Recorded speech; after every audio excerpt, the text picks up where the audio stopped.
மங்கள வாழ்வு தரும் மயிலை 63 உற்சவம். ஆண்டவனை விடவும் அவன் அடியவர்களின் பெருமை மிக மிக பெரியது என்பது இறைவனே சொன்ன வாக்கு. உயர்வான அந்த அடியவர்களின் எண்ணிக்கையை ஒரு குறிப்பிட்ட வரையறையில் அடக்க முடியாது என்றாலும் இறைவனாலேயே திருவிளையாடல் நடத்தப்பட்டு அடியவர்களாக உணர்த்தப்பட்ட 63 நாயன்மார்கள் என்பர். இறை அனுபூதி பெற்ற 63க்கு சிவாலயங்கள் பலவற்றில் சிலை வடிவங்கள் உண்டு என்றாலும் விக்கிரக வடிவில் 63 உலாவரும் திருத்தலம் என்ற தனி பெருமை மயிலைக்கு மட்டுமே உண்டு. ஆண்டுதோறும் பங்குனி உத்திர திருநாளை ஒட்டி நடைபெறும் திருவிழாவில் 63 உற்சவம் நடப்பதும் அதை காண வெளிநாடுகளில் இருந்தெல்லாம் கூட பக்தர்கள் திரள்வதும் கண்காணா சிலிர்க்க வைக்கும் நிகழ்வு. சேக்கிழார் பெருமான் தேடி தேடி தொகுத்த 63 வரலாறு சிவபெருமான் தன் சீரடியாருடன் எத்தகைய திருவிளையாடல்களை நடத்தி அவர்களை ஆட்கொண்டிருக்கிறார் என்பதற்கான அருட்சான்று.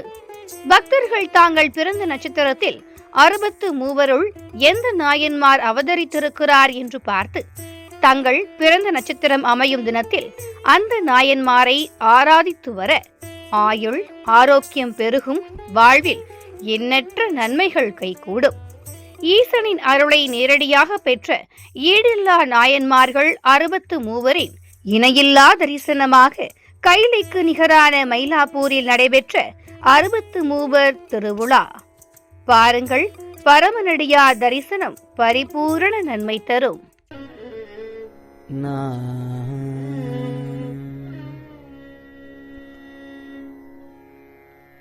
புற்றுமாய் மரமாய் புனல் காலே உண்டியாய்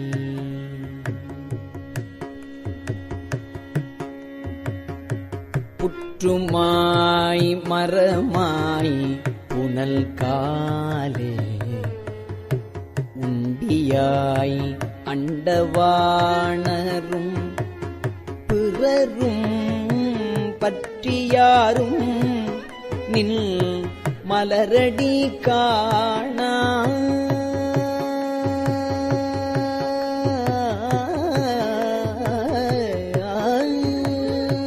மன்ன என்னையோர் வார்த்தையுட்படுத்து